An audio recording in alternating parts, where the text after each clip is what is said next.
Welcome back to another episode of Behind the Burger. I'm Carolyn Romo, the Executive Director of the New Mexico Beef Council, and I am here with Boe Lopez, who sits on our board as an ex officio member and represents the state of New Mexico on the Cattlemen's Beef Board.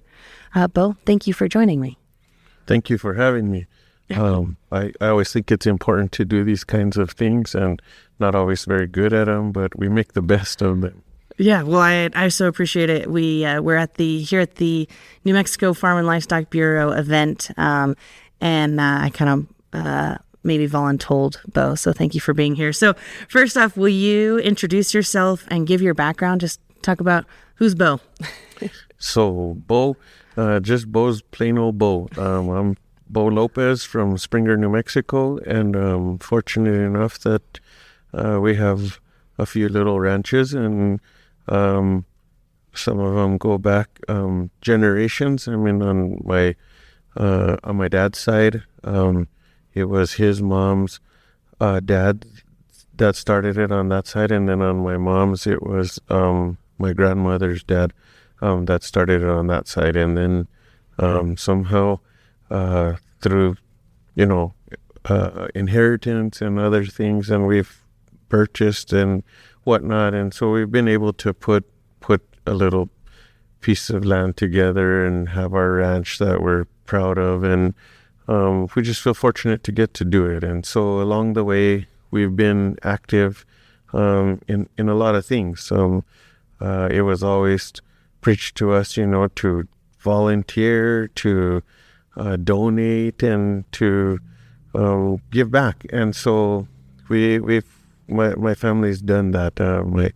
My grandpa Charlie was very active in Springer things, and so in fact one of the streets is named after him in the Garcia Salazar Circle because he was instrumental in help getting HUD housing in Springer. And then my uncle Charlie was on various boards and councils, and that's how I started into politics. Is after his stroke, he asked me if I wanted to run for his position, and he would help me, and I did. And I was in there on.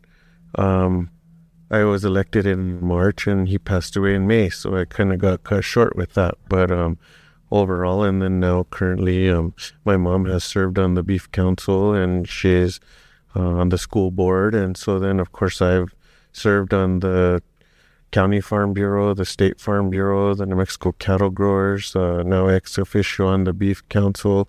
I'm on the Soil Commission. I'm chairman for the Colfax County Soil and Water Conservation District. I'm on the advisory board for the Ag Group for the State Land Commissioner's Office. So, and then of course I've been trustee, mayor pro tem, and mayor for the town of Springer.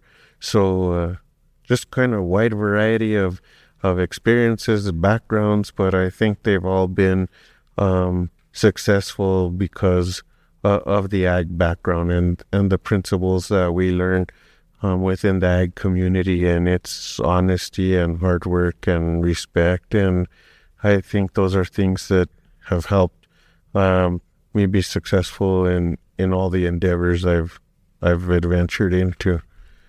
Oh man, I think that's wonderful. I think it's really really cool, and probably one of my favorite things about you is that you are a volunteer in so many ways. You're putting yourself out there, and I know sometimes we're at home saying, "Oh, we don't like the way something's going," right?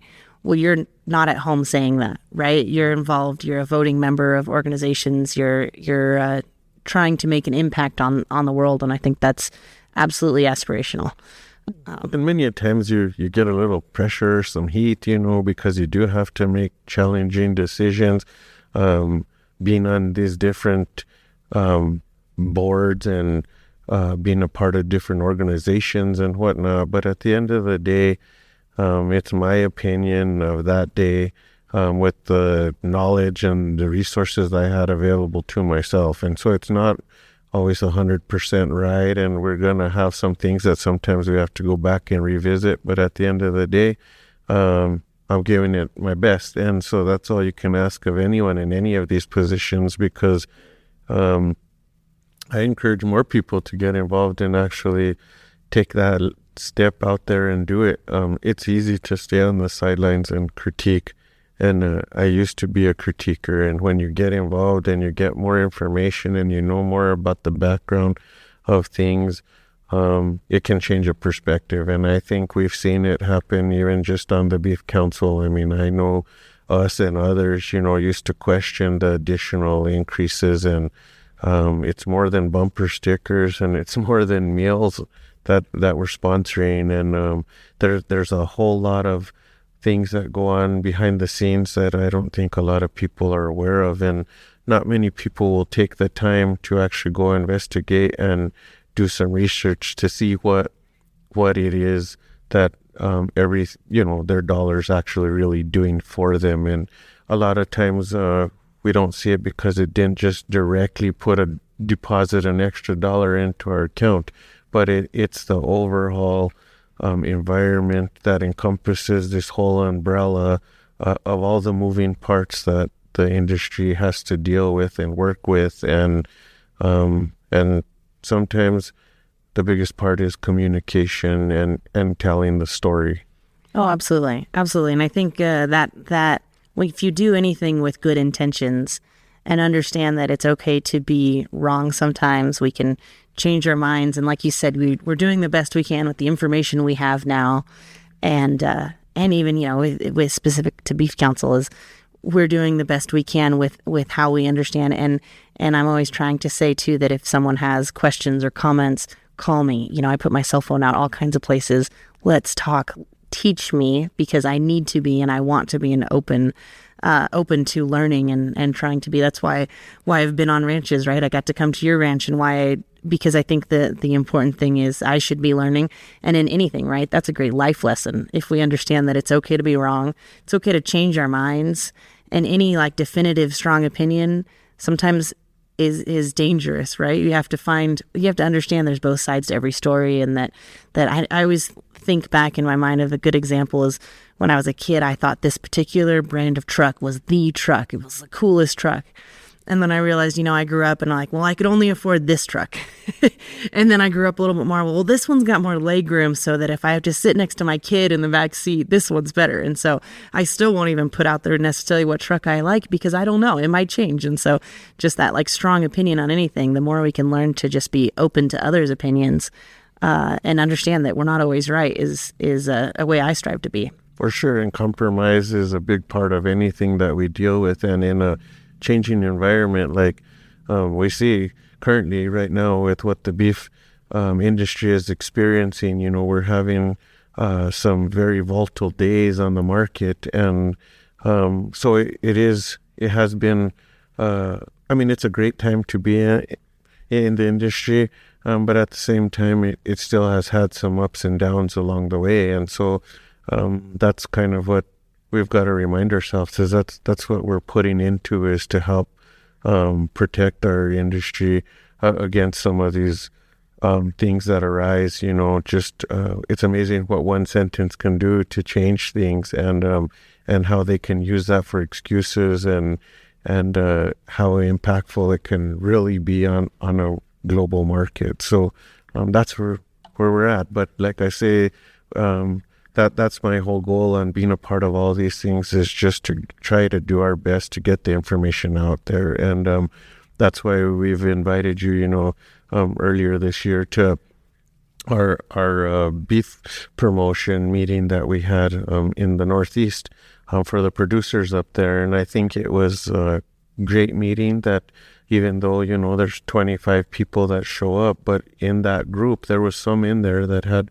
really strong questions for us, and we answered them, and I think it left them with a better feeling of where their dollars are going, and the justification behind collecting additional dollars. And I think they, had a resource now where there's a phone number and a face to go with this phone number, that when these questions come up, that they can actually call and get a solid answer, or they can have our annual report available, or those kinds of things to back up, to show where it's really going and what we're really doing. And we're not just trying to take more money from anyone and not give them some sort of benefit back. So Oh, absolutely. Absolutely. And I think for the Beef Council, so if you're a consumer listening, we've probably talked about it before, but every time a beef animal is sold in New Mexico, we get 50 cents to $1.50, right? Well, some of that is optional, and some producers aren't sure they want to give into that money, and that's okay, right? My message has always been, or in the last year, my message has been, it's your money, it's your decision, and we respect that. And there's a 50 cents of the required dollar that has to come, or that comes to us, right? So there's a required dollar, you have to spend it, and then there's 50 cents that stays in New Mexico. So even if you opt out or you don't want to send us more money, that's okay. That's a personal decision. And I still want you to pay attention to what we're doing at the Beef Council, because 50 cents of your money has to come to our organization. So 50 cents goes national as well. So you should be paying attention there too. But that 50 cents stays in New Mexico. And so, anytime we can talk to producers and just explain to them what we're doing, they have a right to know. Even we were talking about the hot air balloon today with a producer, and he said, oh, somebody was teasing me that it's my balloon. And I said, it is your balloon. It's your balloon. It's Bo's balloon. It's every board member's balloon. It's every rancher in New Mexico. It's their balloon, right? This hot air balloon that's a beacon of beef, that's a really fun advertising tool. It belongs to the ranchers, right? It doesn't belong to me. It doesn't just belong to the Beef Council. It's something. So anything you can get behind it, and that's obviously like a tangible asset. But everything we do belongs to the ranchers. So we're always open to feedback. So yes, and I think that's been one of the most beneficial aspects of getting on the Cattlemen's Beef Board was seen on the national level of what really is taking place and how the contractors have to apply and they have to present to individual committees. And it's not just, I had some misconceptions and maybe some misinformation of how some of these things are taking place. And so that's why we're on these boards. So we're open for people to contact us with their different ideas and perspectives of what we can take back to those meetings on their behalf. And so I'm always open for that also because, like I say, I don't have all the answers or all the ideas, and there's lots and lots of smart people within our industry that have great suggestions and recommendations. And so that's what we're here for, is we need to have the dialogue, but at the same time, when you don't participate and maybe you don't come to meetings or you don't take the time to shoot an email to someone or make a phone call or the text message or whatever your preferable way of communication is, then that's the ones that I have hard times whenever you hear the negativity, because I'm like, well, give us something that I can take back to these meetings, and we're open to all of them. And like I say, you mentioned the balloon. I think the balloon has had so much traction, and I don't think people really thought it was going to have that.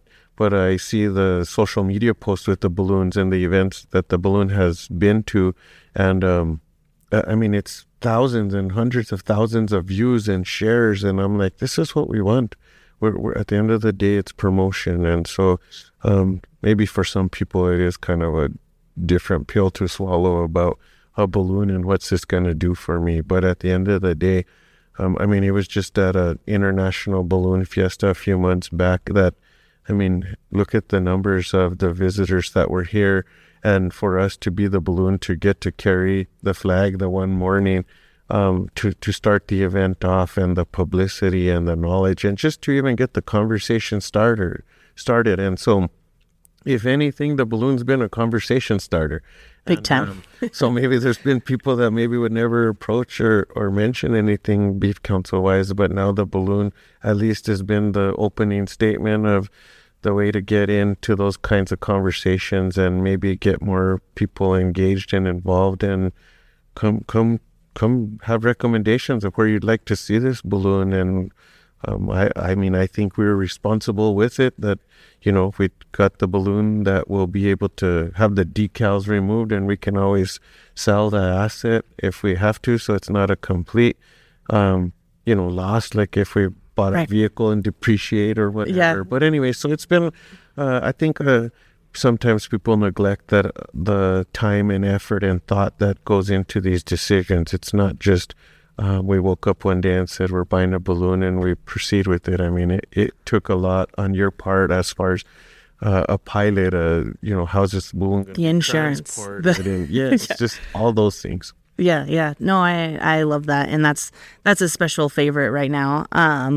Well, we love the work that we're doing in the Beef Council, and we so appreciate your support and your work you do as an advocate in the industry too. But maybe can we talk about your ranch and things that talk about the climate and the landscape of New Mexico, and as a rancher, what that means. I think there's special things, and we have images we can use to tell the story too. But talk about the New Mexico's land and landscape and your actual ranching practices.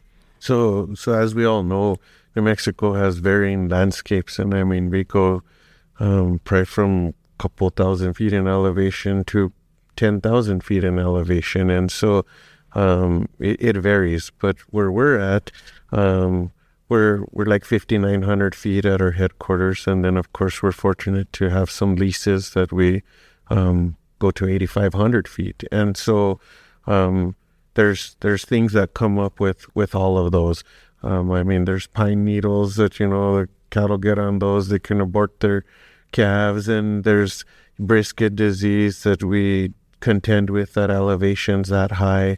And then, of course, come back to headquarters, and there's noxious weed problems, and there's local weed problems, or there's just a whole lot of varying things that can take place. And so we're fortunate. We're on pretty much rolling hills. We do have some irrigated land on our place north of Springer, and then south of Springer and east of Springer. It's just kind of rolling hill kind of thing, but they're all similar in elevation. We're largely a grama grass variety as far as our range grasses, and so we have the normal things people contend with. You have coyotes, you have prairie dogs, you have all that stuff. Wildlife. I mean, we have everything from antelope to now we're seeing elk. After the fires that have taken place, in the last 10 years, it's really brought the wildlife from the higher country to the flats, and so they've established, a new home there. And so it's different things that maybe we didn't have so much as we did in the high country, dealing with the elk being hard on the fences and, that kind of thing, bear, mountain lion, those kinds of things. But we now have them on where we're at, and so you adapt and you prepare and plan and try to prevent any potential problems. But it's like with anything, it's just there'll be a day that sometimes it's more chaotic than others, and then other days you couldn't ask for anything better. And so our weather varies. I mean, we'll hit 100 in the summer for a few days, and sometimes for a lot more days than we would like to see. And then there's the winters that, I mean, they can be 20 below or colder. And of course we do receive some wind, and so that always is a factor into our snowstorms as far as drifts and whatnot. But to me, it's a perfect place to be. We get a little of every season, and so to me, when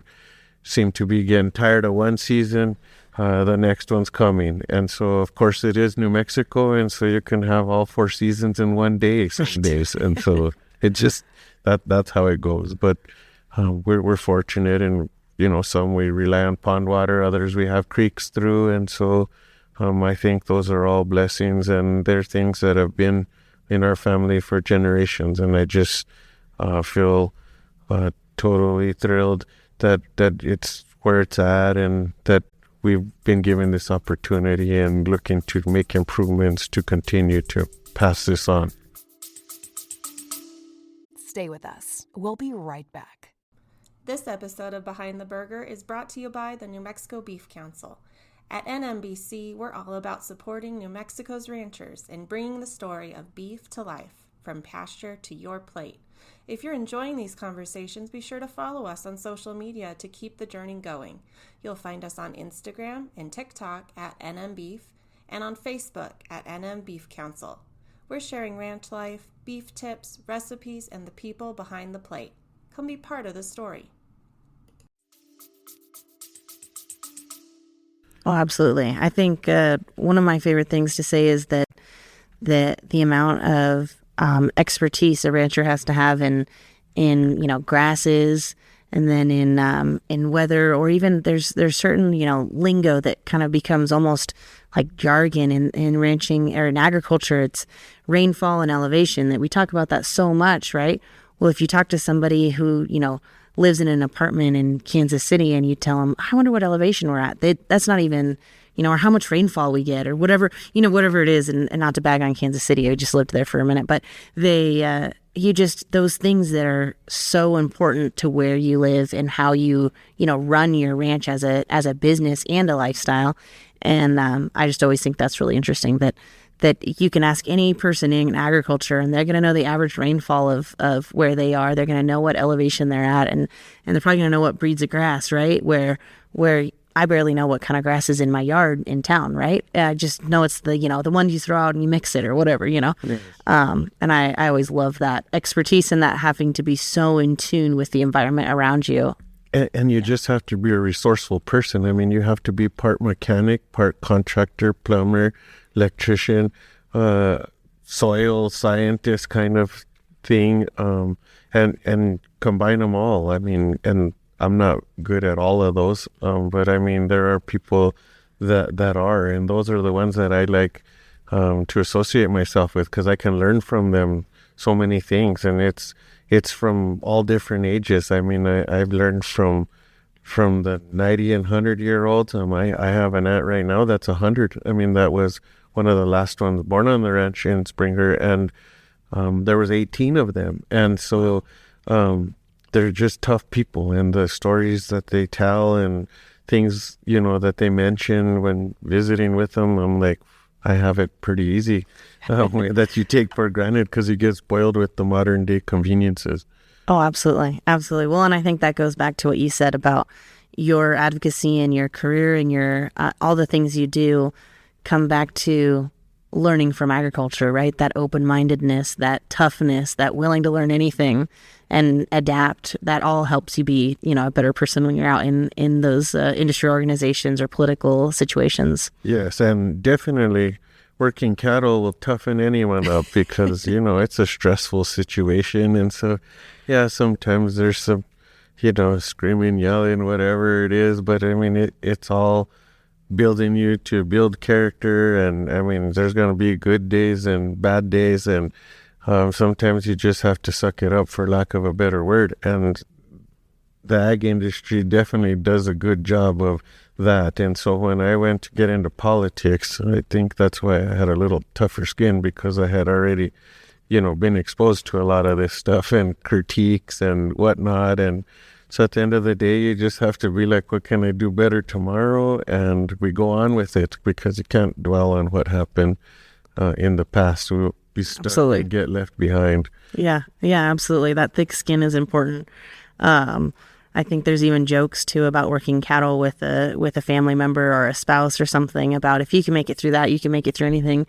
And I only know we only have 7 head of Coriani team roping steers, but we even that, I know that me and my husband are old. Well, there's words said, but we manage, and it's just 7, right? I couldn't imagine a real ranch. That'll be a sight for someone one day. Will you talk about your cattle? What kind of cattle do you run? And then how do you care for their well-being? What are some ways? You kind of already talked about that, but... Yes. So we run, a majority of them are Black Angus. We do have some Charolais cattle, and then of course we have some Hereford influence and a Hereford cow.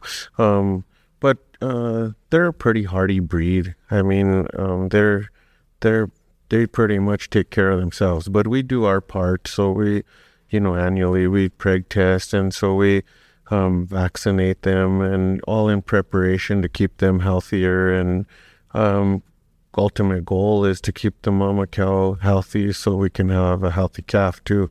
I think if you do some pre-planning and, keep up with vaccination programs and mineral and vitamin programs and those kinds of things, ultimately, it helps make everything smoother. I think our goal is always to have a healthy animal so we can have healthy product to sell. And so that's why it's not always cheap. I mean, people, I think, take for granted what these vaccines cost and what, the thought that has to go into it of what vaccination program you need to have on your different ranch, because like we mentioned, it's varying landscapes across the state. And so we make sure we always have a mineral out. Salt's important in our program.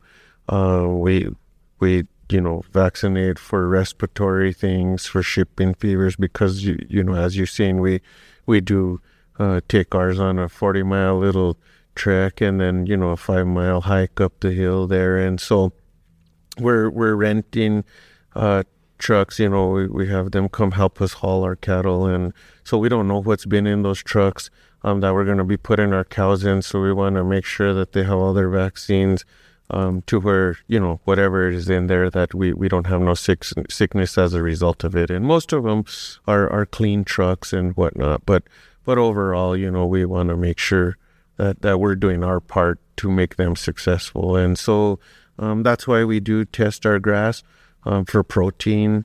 And then we do the nut bile stuff with the fecal samples, and we send those off so we can get a report back, and it'll kind of show us if there's some deficiencies, so we can get those addressed with our mineral or our cake. When we do buy our cake, it's a sunflower cake, and then we add a trace mineral to that too. So I think it's just like with anything. I think just making sure we're doing our homework to test all these things, and that way we work closely with our vet also, and a few vets actually, and we're always open to new things. And I mean, the companies, they are always developing new things or changing patents, and maybe something's newer that I'm not quite aware of, but we work on that. So that's how we handle our situation. So, and if something dies, we try to do a necropsy on it to see what it was. Was it a weed? Was it water? I mean, we've had different things happen along the way. I mean, we've had some alkali poisoning and they lose their sight for a few days, and so we have to hand feed some and it comes back, and it's just shocking how resilient the animals really are. You talked about a couple of things, and I just wanted to, just in case we have consumers, I know we have a lot of producers listening, but the hope is we also have consumers listening to hear the story. But the mineral, the cake, and the salt, that's something that I don't know that everyone might understand. So mineral is a literal tub of minerals, right? So a tub of, maybe a little bit of sweet feed in there too, or sweet something in there to make them eat it. But it has all the things that they might not be getting from those grasses. So when you're talking about, you test the grass, you test the fecal matter, just to make sure that they're getting all their nutrients, just like, a dietitian would say, like our dietitian Kate would say, you got to make sure you're having a variety in your diet to get all your things. That's how you help the variety of the diet in your cattle. And then a salt block, literally cattle, you just have a block of salt, right? They literally need salt to help with their nutrition. And then and that cake, the cake one I always think is a fun one, because that's that one truly is a sweet feed usually, right? But it has other things in it. Yeah, so ours is a sunflower cake, so it's just sunflower and it's hard compressed, into a cube. And then, we feed, 4.5 pounds per head per day, 3 times a week. Depending what the weather is. If it's going to be colder, they need more energy and fat to burn, so we'll increase that. If, we're finally getting some green grass coming on, so we can reduce that, or the frequency of the feeding. But yeah, the mineral can come in a variety of ways. I mean, they can be in a molasses tub, it can be loose mineral, it can be in a block, and salt too. And a lot of these things, that's what you have to test for. I mean, because some of these, you can be low in copper, and those can impact breed up rates for because magnesium, too much of one or the other can block one or the other, and it can be detrimental as far as being successful with your cattle breeding back, and just all those kinds of things. So it's a lot of science to it that I don't think people realize that we have to factor into those. And so it is dealing with feed reps and nutritionists too, and it all costs money. Right. Most of the time, they're not going to do this for free. And on top of that, the mineral's not free. I mean, you're looking at, anywhere from $40 to $60 a bag. I mean, some of these tubs, are from $125 to, $400 or $500 a tub, and it just depends. And they don't last that long. No, and they can clean those things up in a hurry depending on how many heads you're putting it out for, and what they're deficient in. I mean, the animals are pretty smart. They know. I mean, there's different times of the year that they hit the mineral harder, and other times where they're getting it from the grass and whatnot. So it's just kind of keeping aware of the situation, and it's just a matter of checking. I mean, the biggest part of this is being hands-on and being there. I mean, there's some days you go and everything's just fine. It's a short time that you have to be there checking, riding through them. But other days, I mean, there's problems. So, I mean, you just can't really plan too much. You have to have pretty flexible schedule. Stay with us. We'll be right back. Dion's took the best parts of a green chili bacon cheeseburger and made them a pizza. Savory beef, hatch green chili, crispy bacon, and melty cheese, all on a handcrafted crust. It's bold, it's beefy, it's a pizza worth sharing. Try it today at any Dion's location. Oh, absolutely. And I think that's really neat to know that there's so much care and so much knowledge about what the animals are doing. And then, you talked about costs too. And right now everybody's like, oh, beef prices are high, cattle prices are high, ranchers are doing well. And there was actually a really great article that we were interviewed for, or we had a rancher interviewed for, and they were talking about beef prices are high, so our rancher's high on the hog. And the truth of the matter is this is the first year in, I think, 20 years is what Bronson Korn had said, that anybody's able to actually make some money back. Well, that means, but input costs are still high. Everything's more expensive. We all know life is more expensive today than it was 20 years ago.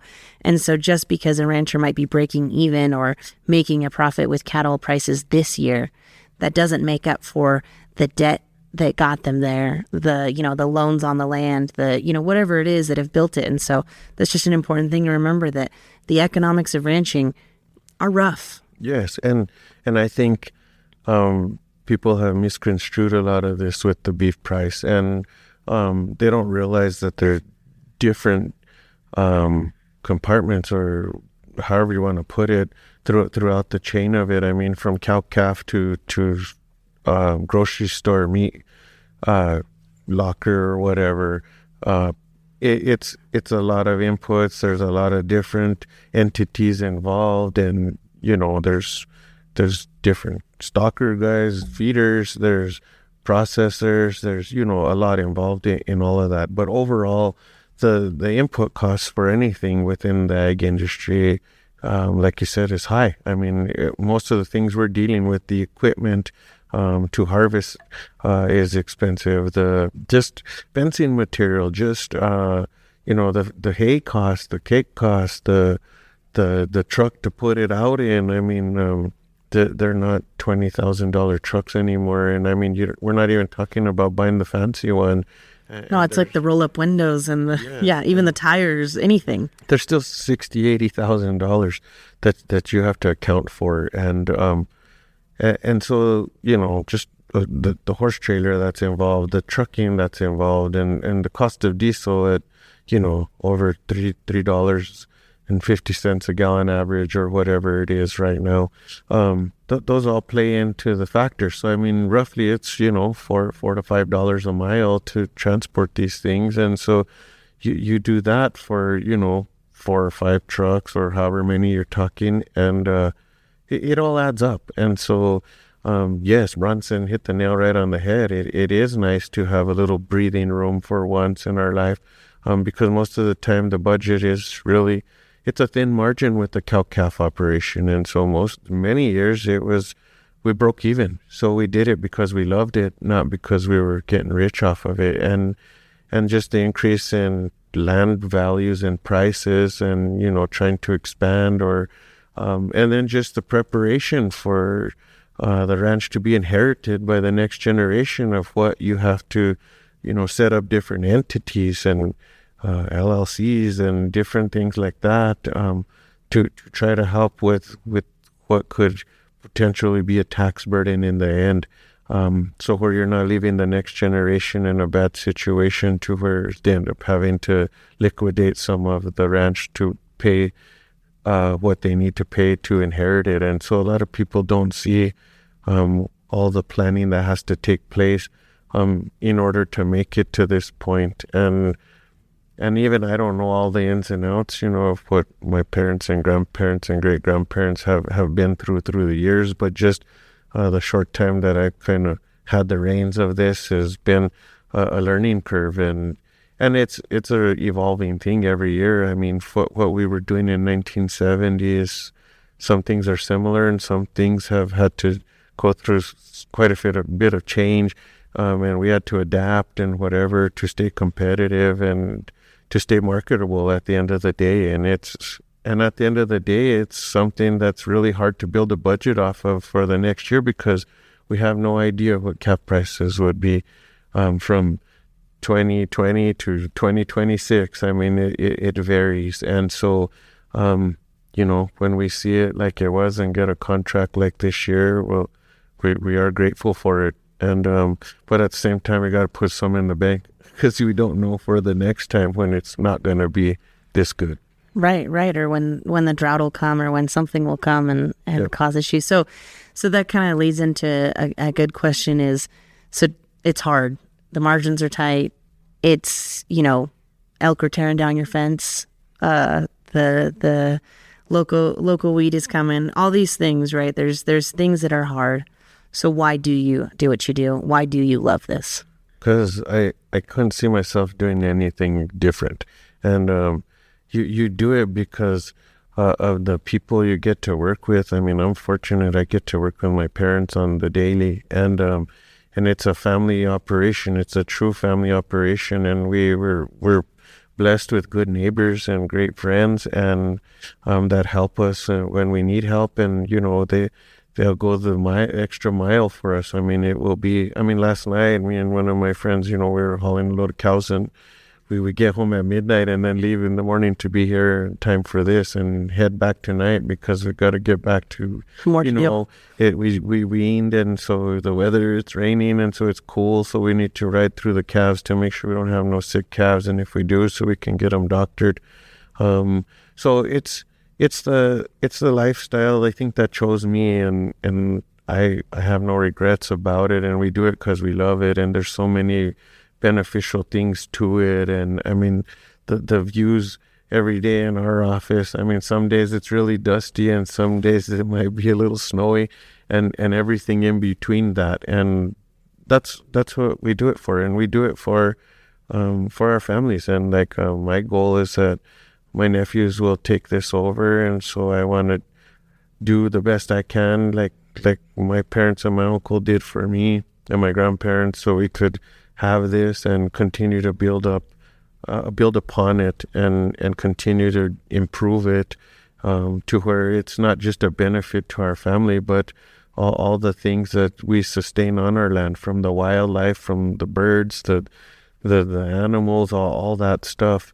There's a benefit for all of us involved. And so I think it's just something that maybe not everyone would enjoy, but for those of us that do, I'm happy that we get the opportunity because, driving in today, like there's the traffic and everyone's in such a hurry. And so we take for granted, I think, sometimes the laid back lifestyle that I do get. And I think it is hectic some days, but I look at, just here, traffic for an hour in the morning, like it's way more hectic in 1 hour here than it is for me in 8 hours up there. But to each their own, I respect the ones that enjoy this kind of lifestyle. And I'm appreciative of the lifestyle I get to live over there. And most of the time, we have a lot of people come visit us, and so, they're always saying that they like it, and they're, this is cool and whatever. And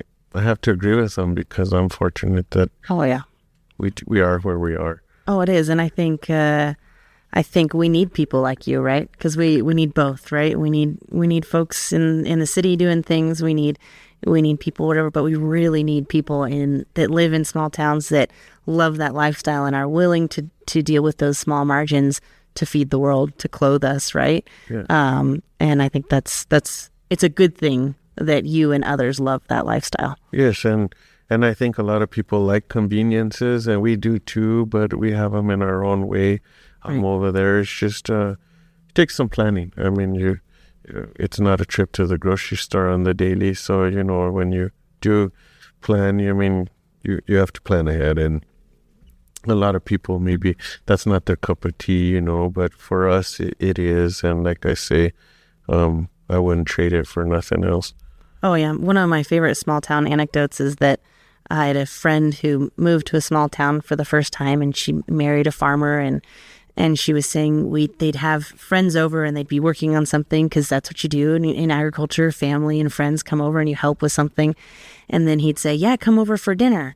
And she'd go, what dinner? She'd have to, come up with something. And so she, learned the first time as she's scraping, tortillas and cheese and ground beef or whatever to make quesadillas or something, she's scraping through the fridge, as she learned to always have a frozen pizza in the fridge, or she'd even meal prep, and she'd make, whatever you could freeze, and lasagna and all these things that you could freeze, so that her husband could be generous and say, here, I'll feed you. And she'd pull out food or whatever. And that's something, I live in Albuquerque. I get Walmart Plus delivery, and I could have my groceries. I could order them now, and they could be there in a couple hours for no extra charge. And so that, difference in convenience is so interesting in that small town of having to prepare. But then also you have these wonderful small town grocery stores and small town where, you get to see everyone and the person that owns the grocery store, right? I think you were helping him with a food drive recently, right? Yes. So there's that trade-off, right? Yeah, so, and I think,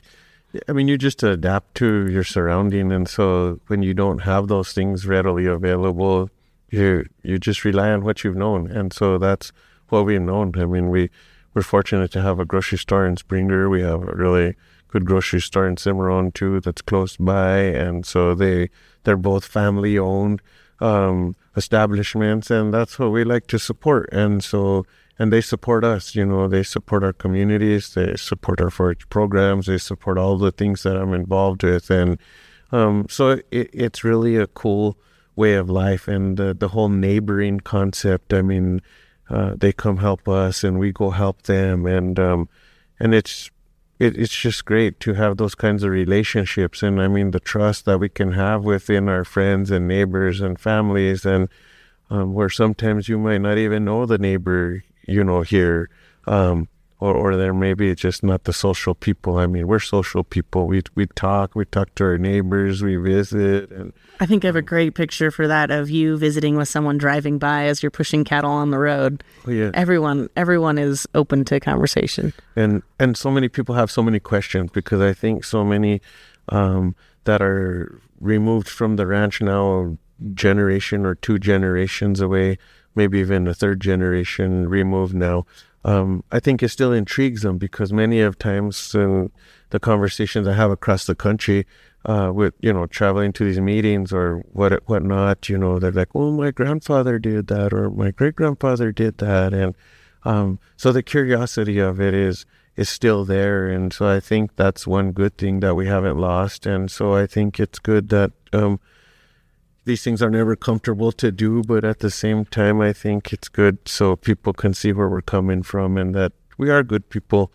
We just maybe not know how to communicate with you exactly, because I have not much of a I post on social media or whatever, but that's not my only avenue for communication. Right. No, I love that. And I think that's something, I live in the city. I actually have great neighbors who some of them are podcast listeners, so shout out to them. But that neighboring thing. And then if you're ever in the country, right, or you're out in a small town, you drive by a rancher on a horse, you roll down a window, I guarantee they're going to say hello and they're going to be open to things. I haven't met a rancher that wouldn't be. And knowing more about where your food comes from is the whole goal of this podcast, is the whole, an important part of what we're focusing on, the Beef Council and all of that. So asking questions is always a good thing. For sure, because a lot of times I think people get their information from large entertainment companies, and so they have these kind of perceptions of what really goes on. But at the end of the day, those are used for ratings and whatnot. I mean, like, and sensationalized. Yes, and yeah. So it's not. It's really down to earth people, families that are just working hard every day to do what we need to do to provide for our families and to achieve goals within our own operations. And that's most of the time for us. It's just to make things better. And so we work at it every chance we get and try to keep up with the latest trends and see what portions of those we can incorporate into our operation to make it more successful, make it more responsible, for the environment, for just everything that we're involved with. Oh, absolutely. Absolutely. And I think that's that conversation doesn't happen in every business, right? That conversation that you're working to, protect the entire environment, protect the land, you're working, and the wildlife and the livestock. And then also that generational thing. You don't have that many businesses or entire industries that focus so hard on generational, that they're going to take care of the land so that in 100 years, their family and their relatives can continue that. So I think that's a really special thing in the agriculture industry, in ranching in New Mexico, is it's a generational thing, and it's important. Family is at the center of it all. Yeah. And once you get out of the family, then it's back to soil health, it's back to animal health. It's and the other rewarding thing about being in this industry is it's a faith-driven industry, and I think that's important, that we always have the good Lord at the center of everything we're doing, because just watching what we get to see, animals having, calving, and rainstorms that fill dirt ponds, and, all these things that, like, there's no other way to explain it other than someone else is watching over us to make these things available to us. Oh man, absolutely. And we love to tell people too, New Mexico is God's country, right? We're pretty biased. Particular. Yeah, not biased. Yes, biased. Yes, absolutely. Well, I so appreciate it. So I have maybe two more questions. What is a piece of advice you'd give someone that might want to follow in your footsteps into ranching, or even just something? We'll just stay with that question. What's advice you'd give to someone that wants to follow? So I give advice as, if this is something that you want to do it. And not everyone starts out with an inherited ranch or a large size scale ranch, or whatever it may be. Maybe it's a farm, maybe it's a ranch, whatever you're interested to, but don't compare yourself to others. I think that's the biggest thing for me, is that I don't sit there and keep score. What we have, we're fortunate to have, and we're blessed to have it, and it's comfortable for us and for what we have going on. And there's others that maybe have a little less, and there's others that have a whole lot more. But at the end of the day, we're all in this together. And so sometimes I think it's sometimes people get discouraged because of the cost of things. Well, so be it. If it's 100 acres you can afford, do it, and you'll never, and work hard at it, and you'll be surprised, if you continue with it, that your interest is to grow that, or just to make that area better. So be it. I mean, at the end of the day, you have to do what's best for you, but don't. I think a lot of times, we look at things and say, like, oh, I can't do this, I can't do that. Yes, you can. You just have to go try it, and you'll never, you might fail along the way, but that's the only way you're going to get better or go anywhere is by putting yourself out there and taking risks, and you'll be surprised what really can come about from it. So my thing is just do it. I don't think you need to sit there and question a whole lot of things and whatever, if it's a love that you have, and you just have to go into it with reality in the background that you more than likely aren't going to get rich doing this. Right. So if your goal is to be rich and some of those other things, rich in money, because I feel like we're rich in our values, and I think we're rich with our family history, and so there's different ways to look at that. And so but if it's the monetary thing, right, be aware that it's going to be, I think, more going out than coming in. But at the end of the day, I just say do what makes you happy and don't compare yourself to anyone else. That's great advice in any situation, right? We shouldn't look elsewhere. My last question for everyone is, what is your current favorite way to eat beef, or maybe even a favorite recipe? So I like a fillet, and I like it cooked medium, and I'm not real big fan of running the taste of the meat with A1 or Worcestershire or any of that other stuff. I just like a good old steak that's been 7 minutes on one side and 7 on the other, and that's, some people like it a little more rare than that, but for me, that's how I like it. And of course, some people like to question, all the other things, but I love a salad and a baked potato with it, and we're good to go for another day. Honestly, I love that. That's sounds like my order at a restaurant I went to the other day. I love it. Well, cool. Well, I so appreciate your willingness to be on the podcast, even with, barely any notice. And then also all the work you do for the industry. And then lastly, for the work you do to help feed the world. So thank you. Thank you. Behind the Burger is a podcast produced by the New Mexico Beef Council with the goal of telling the stories of the cattlemen and cattlewomen of the New Mexico beef industry. Thank you for joining us for today's episode. If you would like more information, please visit nmbeef.com. Whether it be a burger, a steak, or another beef dish, we hope you are enjoying beef at your next meal.